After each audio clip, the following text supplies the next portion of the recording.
My name is Ayo, and this is what we've covered so far in calculus. First, the slope. Slope is the rate of change. In order to get slope, you do rise over run, and the slope is also the derivative. Next is area.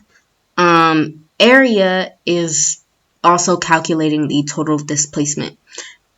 Integration and antiderivative are also other ways of finding the area or calculating the total displacement. One of the ways you can do this is to make infinitely small rectangles. Another way you can do this is to find the area of a triangle. And to do this, you do 1/2 times base times height. And triangles are helpful if you have a straight line, and it can help you find the area of a curve as well.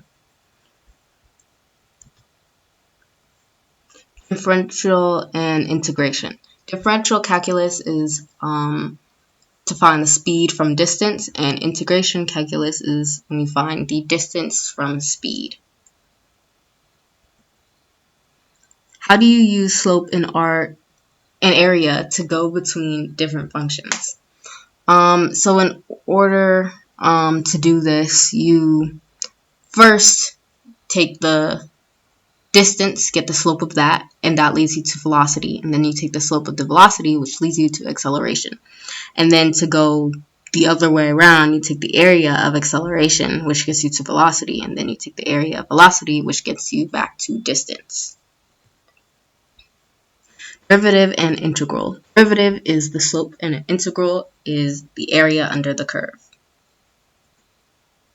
And these are some mathematical notations. These are notations for finding the derivative. These two lines mean then or therefore.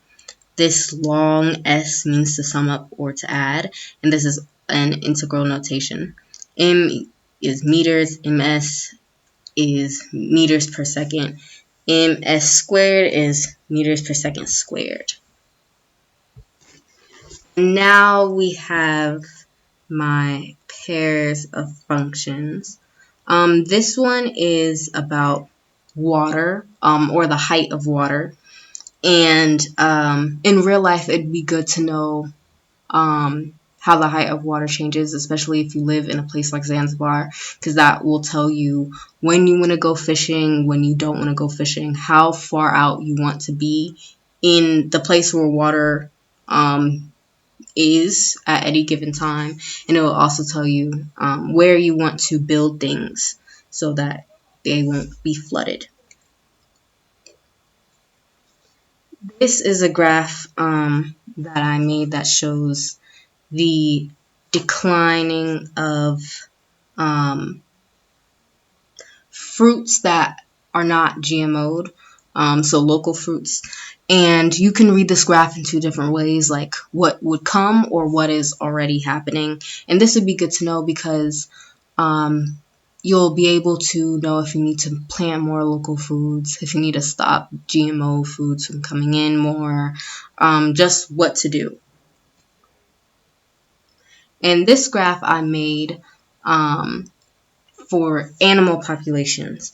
And the example I use is lions. And this would be good for safari guides to know so that they can decide whether they want to take people on safari because they'll be able to see all the new lions that have just been born, or if they don't want to go on safari because then the mother lions will be more alert to their presence. And that's it. Thanks for watching.